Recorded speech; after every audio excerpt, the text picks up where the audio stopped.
my husband announced during our son's college graduation he was leaving with his younger assistant and taking our life savings. I smiled and said, "No problem, but first have a look at this," and handed him an envelope. When he opened 2T, I never imagined my son's college graduation would end like this. The ceremony at the University of Minneapolis was perfect. Blue skies, proud families, and the infectious joy of accomplishment in the air. Nathan had worked incredibly hard for his business degree, and I couldn't have been more proud. But what should have been one of the happiest days of our lives turned into something else entirely.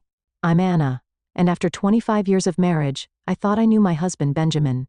We'd built a comfortable life in Minneapolis, raised our son, and I believed we were happy.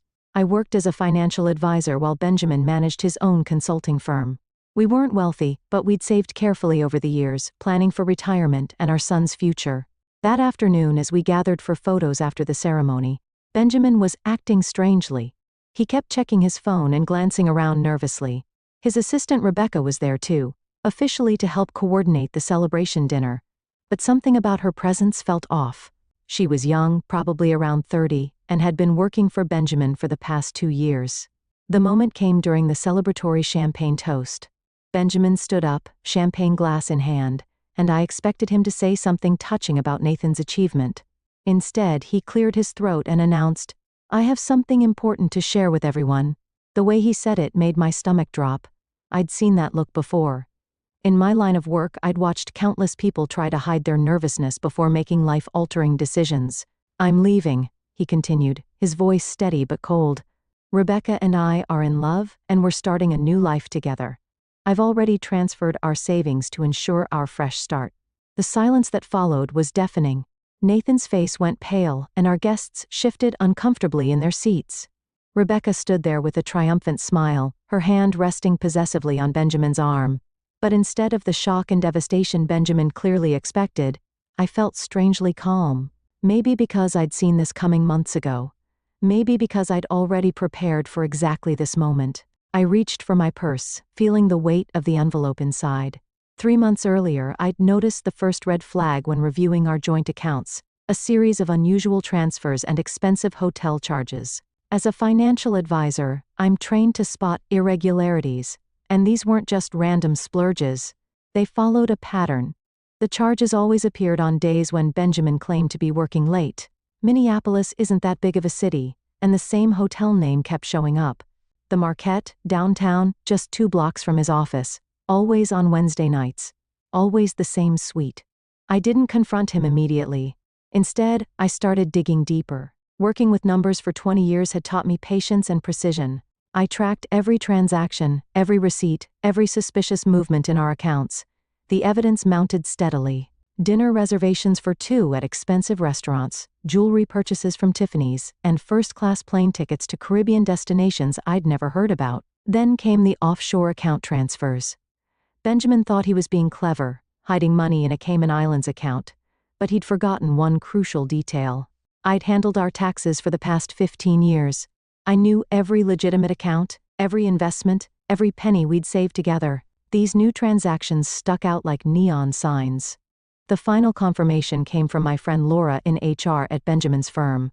She'd called me, voice hesitant, one afternoon in March. "Anna, I think there's something you should know," she'd said. "Rebecca just filed for a transfer to your husband's new satellite office in Bermuda." That was when I knew. Benjamin wasn't just having an affair, he was planning an escape. The pieces fell into place, the hidden money, the secret accounts, the planned announcement. He'd chosen Nathan's graduation deliberately, thinking the public setting would prevent a scene. What he didn't know was that I'd already contacted my lawyer, Patricia. Together, we'd spent weeks preparing everything: the divorce petition, the asset freeze, the tax fraud evidence. I'd quietly moved our savings into a separate account, documented every suspicious transaction, and gathered proof of his affair. I took another sip of champagne, watching Benjamin's smug expression as he finished his announcement. He thought he had orchestrated the perfect exit. He had no idea that I was about to reveal my own carefully planned surprise. After Benjamin's announcement, Rebecca had the audacity to wave a first-class ticket in front of everyone. "Our flight to Bermuda leaves tonight." She gloated, her voice dripping with satisfaction. "We've already found the perfect beachfront property with your savings." The room erupted in shocked whispers. I could see Nathan's hands trembling with anger, his graduation cap still perched on his head. Our friends and family shifted uncomfortably in their seats, unsure whether to leave or stay for what promised to be an explosive confrontation. Benjamin turned to me, his expression a mixture of triumph and pity. "I've left you enough for a few months' expenses," he said magnanimously. "I think that's more than fair considering what?" I interrupted, my voice steady. "Considering that I helped build your consulting firm from scratch, that I managed our finances while you focused on your career, or considering that I've known about your plan for months." His smile faltered slightly. Rebecca's hand tightened on his arm. "What do you mean you've known?" she demanded, her confident facade cracking just a bit. I reached into my purse and pulled out the thick manila envelope I'd prepared. "You know, Benjamin, for someone who prides himself on attention to detail, you really should have been more careful with your email password. The one you've used for 20 years, Nathan's birthday, not very original." The color began to drain from his face. I could see him mentally calculating, trying to remember what emails might be in that envelope. "Your plan was clever. I'll give you that," I continued, standing up to face him directly. "Setting up the Bermuda account, planning this announcement for Nathan's graduation, where you thought I wouldn't make a scene, but you forgot something crucial about me." "And what's that?" he managed to ask, his voice slightly hoarse. "I don't just manage our family's finances. I do this for a living. Did you really think I wouldn't notice the transfers, the hotel charges, the secret account in the Caymans?" I smiled, enjoying the way his eyes widened with each revelation. "Or maybe you thought Laura and HR wouldn't tell me about Rebecca's transfer request to your new Bermuda office." Benjamin's hands were shaking now. Rebecca had taken a step back, her triumphant smile replaced by uncertainty. "Here," I said, holding out the envelope. "Before you leave for your new life, you might want to look at this. Consider it my graduation gift to you both." As Benjamin took the envelope with trembling fingers, I savored the moment. Everything I'd discovered, everything I'd prepared was about to come to light. And the best part? He had no idea what was coming next. Benjamin's hands trembled as he opened the envelope. I watched with quiet satisfaction as he pulled out the stack of papers, his eyes widening as he scanned the first page. The divorce petition, already filed and stamped, seemed to mock his carefully laid plans. What the hell is this?" he stammered, looking up at me with disbelief.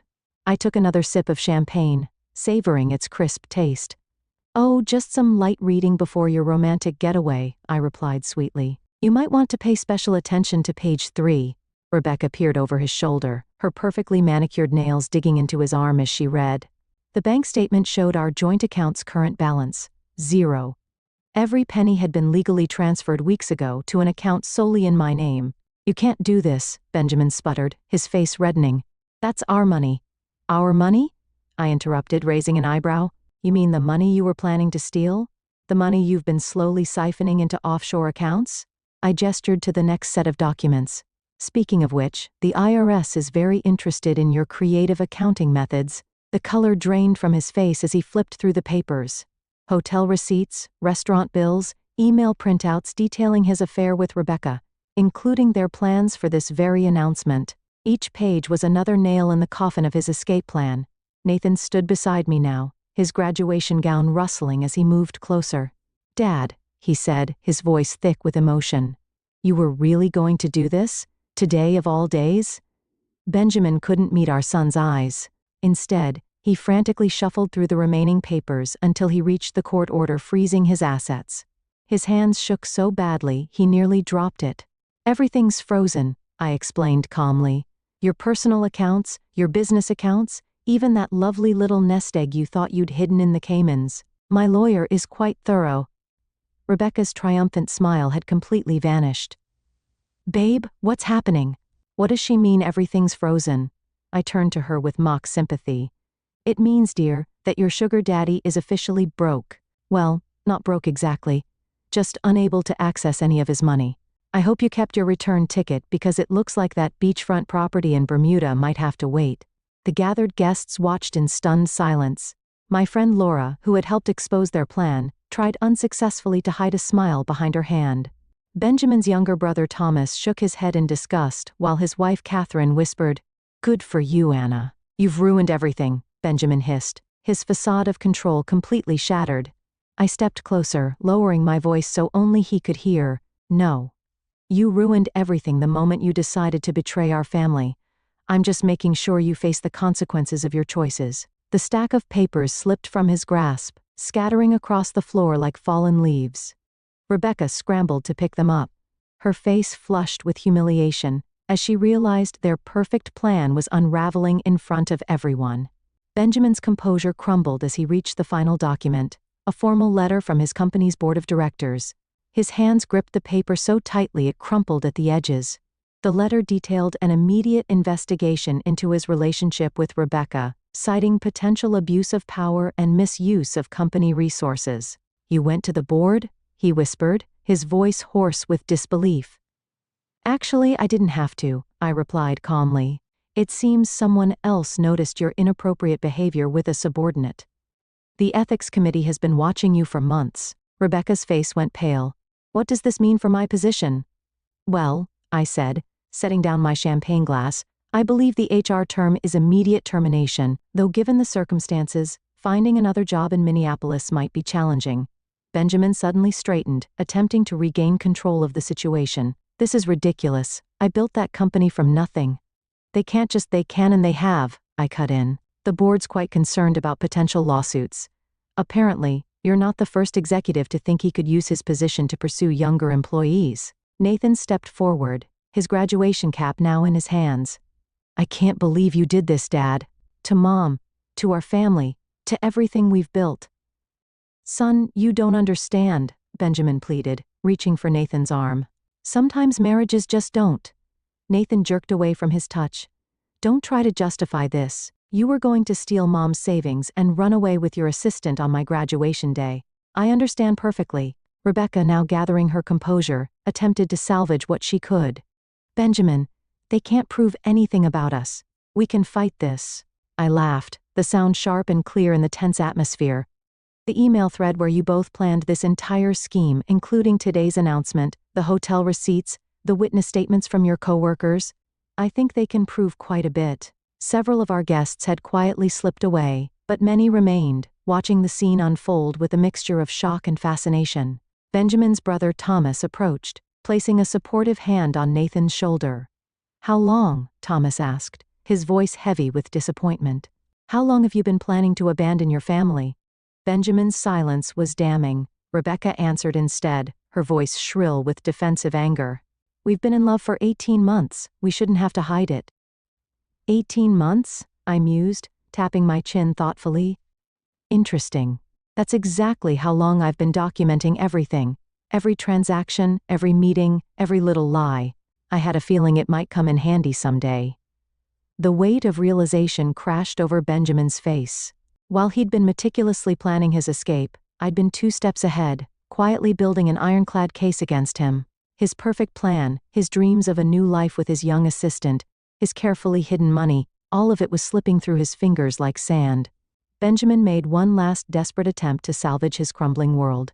"Anna, be reasonable," he said, lowering his voice to the persuasive tone he'd used so often in business negotiations. "We can work something out, split everything 50-50, keep this civil 50-50, I echoed, genuine amusement in my voice. "Of what exactly? The money you tried to hide? The company that's about to terminate you? Or perhaps you mean the house that's solely in my name?" His head snapped up. "What do you mean solely in your name? Remember last month when you were too busy to attend the mortgage refinancing meeting? You just signed the papers I brought home." I smiled, watching comprehension dawn on his face. "You really should read documents before signing them, Benjamin. The house has been transferred to my name only." Rebecca grabbed Benjamin's arm, panic rising in her voice. "What about the Bermuda property? Our deposit?" "Frozen along with every other transaction you've made in the last 6 months," I replied. "Though I suspect the property developer might be interested to know the funds were obtained fraudulently." Benjamin's face contorted with rage.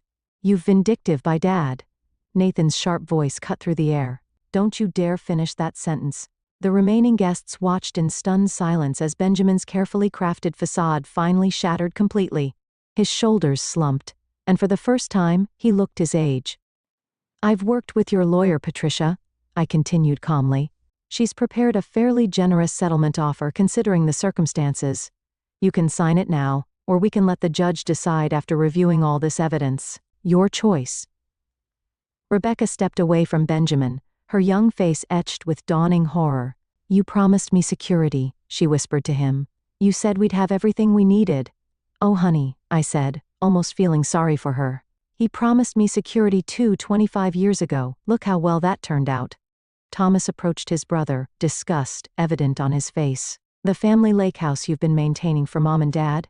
Have you been using that for your little rendezvous too?" Benjamin's silence was answer enough. "I'll tell them myself," Thomas spat. "They should know what their son has become." Nathan, still in his graduation robes, squared his shoulders. "I think it's time for you both to leave," he said, his voice steady despite the emotion in his eyes. "You've ruined enough of today already." I watched as Benjamin's world collapsed around him. His son's graduation, which he'd chosen as the stage for his grand exit, had instead become the scene of his ultimate humiliation. The whispers and stares of our guests, the disgust on his brother's face, the rejection in his son's eyes. It was all crashing down on him at once. "The settlement papers will be at Patricia's office on Monday," I said, gathering my purse. "Don't bother trying to access any accounts before then." "And Benjamin?" I paused, meeting his defeated gaze. "I suggest flying coach to Bermuda. First class might be a bit out of your price range now." As Benjamin and Rebecca slunk away from the graduation celebration, I turned to our remaining guest with a bright smile. "Well, now that the unexpected entertainment is over, shall we properly celebrate Nathan's achievement?" Laura rushed forward to hug me. "Anna, that was absolutely brilliant," she whispered. I've never seen Benjamin speechless before.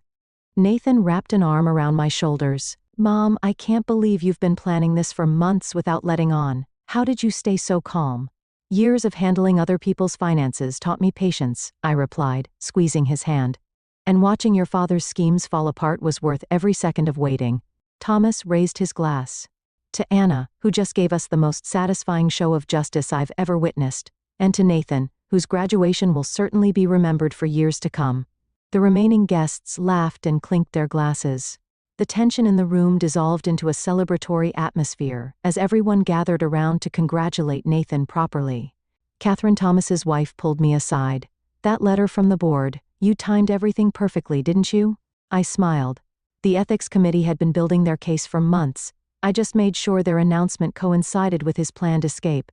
Timing is everything in finance and revenge. As we moved the celebration to the restaurant I'd reserved, notably not the one Benjamin had planned to use, I felt lighter than I had in years.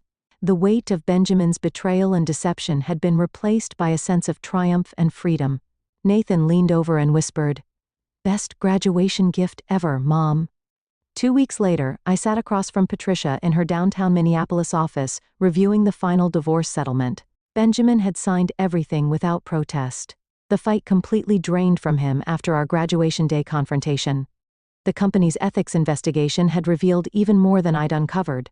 3 other young assistants had come forward with stories of Benjamin's inappropriate behavior. The board had terminated him immediately. His reputation in the business community thoroughly destroyed. Rebecca, facing her own professional crisis, had quickly abandoned their plans for a new life together. Last I heard, she'd moved back to Chicago to live with her parents. Her dreams of being a trophy wife in Bermuda thoroughly shattered. "The house is secure, the assets are protected, and the tax fraud evidence has been handed over to the proper authorities," Patricia said, organizing the final papers. "I'd say this is one of the cleanest divorces I've handled despite the circumstances." Nathan, who'd accepted a job offer in Minneapolis, took me to dinner that evening. "You know, Mom, I've been thinking about what you did, how you handled everything so strategically. Would you consider doing some financial consulting for my new company?" I smiled, touched by his faith in me. "I might be interested, though I hope you've learned to read the fine print on any documents before signing them." He laughed. "Trust me, that's one lesson our whole family won't forget." As we enjoyed our dinner, I felt at peace. Sometimes the best revenge isn't just about getting even. It's about emerging stronger, wiser, and ready for whatever comes next.